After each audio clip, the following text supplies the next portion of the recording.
విశాఖలో కూటమి పార్టీల మధ్య విభేదాలు తలెత్తాయా?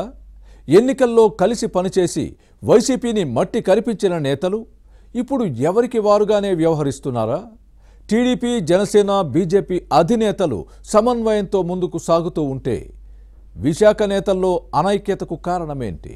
స్టీల్ ప్లాంట్ ఆర్థిక పునర్నిర్మాణ ప్యాకేజీని కూటమి ఘనతగా ఎందుకు చాటుకోలేదు?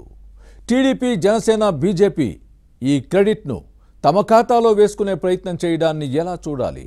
ప్యాకేజీపై వైసీపీ విమర్శల్ని తిప్పి కొట్టకపోవడంలోని ఆంతర్యమేంటి? అసలు విశాఖ కూటమి నేతలకు ఏమైంది? Was the story?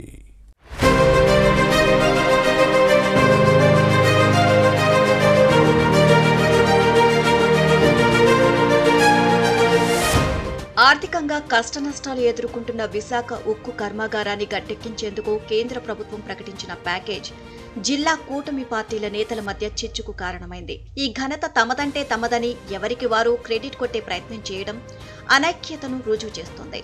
TDP, Janasena, BJP రాష్ట్ర నేతలు ఇది కూటమి ఘనతగా చెప్పుకుంటే, విశాఖ నేతలు మాత్రం ఏ పార్టీకి ఆ పార్టీ వ్యక్తిగత విక్టరీగా ప్రచారం చేసుకోవడం విభేదాలకు కారణమైంది. ఎన్నికల్లో బలమైన ప్రత్యర్థి వైసీపీ కలిసినట్టుగా ఎదుర్కొన్న ఎన్డీఏ నేతలు ఇప్పుడు ఎవరికి వారుగా వ్యవహరించడాన్ని చూస్తుంటే సఖ్యత లేదు అన్న విషయం బయటపడుతోంది. ఫ్యాన్ పార్టీ ప్రభుత్వ ప్రజా వ్యతిరేక విధానాలపై ఉద్యమించి కదం తొక్కడంతో వైసీపీ 11 సీట్లకే పరిమితమైంది. అప్పట్లో సమన్వయంతో పనిచేయడంతోనే కూటమి 164 స్థానాలను సొంతం చేసుకుని ప్రభుత్వం ఏర్పాటు చేసింది. ముఖ్యమంత్రి చంద్రబాబు, డిప్యూటీ సీఎం పవన్ కళ్యాణ్తో పాటు భాగస్వామ్య పార్టీల మంత్రులందరూ కలిసికట్టుగా పనిచేస్తూ జగన్ పాలనలో గతి తప్పిన ఆర్థిక వ్యవస్థను గాడిలో పెడుతున్నారు. 3 పార్టీల అధినేతలు చంద్రబాబు, పవన్ కళ్యాణ్, పురంధేశ్వరి సమన్వయంతో కలిసి పనిచేస్తూ ఎన్నికల్లో ఇచ్చిన హామీలను ఒక్కొక్కటి అమలు చేస్తూ ముందుకు వెళ్తున్నారు. పైగా కేంద్రంలోనూ కూటమి ప్రభుత్వమే ఉండడంతో రాష్ట్రానికి నిధులు సాధిస్తున్నారు. రాజధాని అమరావతి రుణం, పోలవరం ప్రాజెక్టు నిర్మాణానికి నిధులు ఇచ్చిన కేంద్రం వైజాగ్ స్టీల్ ప్లాంట్ కోసం ప్రత్యేక ఆర్థిక పునర్నిర్మాణ ప్యాకేజీని ప్రకటించింది.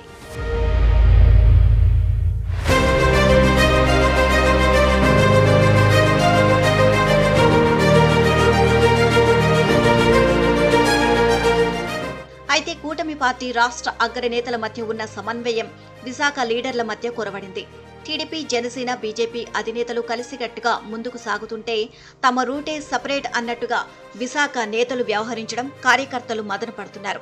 కూటమి నేతలు ఎప్పుడు దొరుకుతారా, ఉతికి ఆరేద్దామా అని గోతికాడ నక్కలా ఎదురు చూస్తున్న వైసీపీకి ఇది ఆయుధంగా మారింది.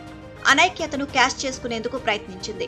స్టీల్ ప్లాంట్ ప్యాకేజీని టీడీపీ, జనసేన, బీజేపీ నేతలు ఎవరికి వారు తమ ఘనతగా చెప్పుకోవడం ఫ్యాన్ పార్టీ నేతలకు కిక్కిచ్చింది. 3 పార్టీల మధ్య ఎప్పుడు విభేదాలు వస్తాయా అని కళ్ళు కాయలు కాచేలా ఎదురుచూసిన వైసీపీ నేతల నయనాల్లో ఆనంద భాష్యాలు రాలే.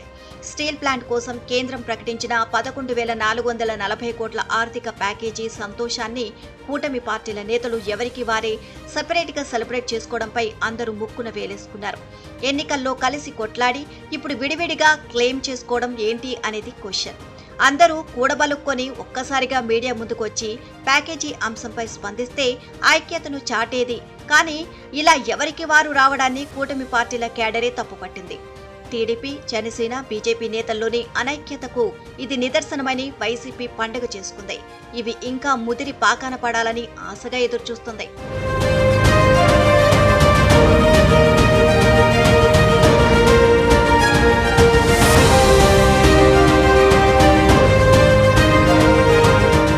వైజాగ్ స్టీల్ ప్లాంట్ ఆర్థిక పునర్నిర్మాణానికి కేంద్ర ప్రభుత్వం ప్యాకేజీ ప్రకటించిన రోజే విశాఖ జిల్లా టీడీపీ నేతలు పార్టీ కార్యాలయంలో సంబరాలు చేసుకుని హర్షం వ్యక్తం చేశారు. అయితే ఈ విషయంలో జనసేన, బీజేపీ చాలా వెనుకబడ్డాయి. ఆ మరుసటి రోజు జేఎస్పీ నేతలు స్పందించి ఉప ముఖ్యమంత్రి పవన్ కళ్యాణ్ కటౌట్ కు పాలాభిషేకం చేసి బాణసంచా కాల్చారు. ఇక బీజేపీ నేతలు బహిరంగంగా స్పందించకపోవడం క్యాడర్లో నిరుత్సాహానికి కారణమైంది. మరోవైపు ప్యాకేజీపై విమర్శలు చేయడంలో వైసీపీ చాలా దూకుడుగా వ్యవహరించింది. రాష్ట్రంలో ఫ్యాన్ పార్టీ అధికారంలో ఉన్నప్పుడే కేంద్రం స్టీల్ ప్లాంట్ ప్రైవేటీకరణ నిర్ణయం తీసుకుంది. అప్పట్లో ఎన్డీఏకి అనుకూలంగా వ్యవహరించిన వైసీపీ ఈ విషయంలో ఏమీ చేయలేకపోయింది. ఇప్పుడు ప్యాకేజీ డొల్లా అంటూ కామెంట్స్ చేసింది. అసలే అప్పుల భారంతో సతమతమవుతున్న స్టీల్ ప్లాంట్ కు ఇది అడిషనల్ బర్డన్ అన్నది ఫ్యాన్ పార్టీ నేతల వాదన. ఆర్థిక సాయం చేయడానికి బదులు రుణం ఇప్పిస్తే ప్రయోజనం ఏంటి అని ప్రశ్నించింది. వైసీపీ విమర్శలను కూటమి పార్టీల నేతలు తిప్పికొట్టకపోవడం విశాఖ టీడీపీ, జనసేన, బీజేపీ క్యాడర్లో అసంతృప్తికి కారణమైంది.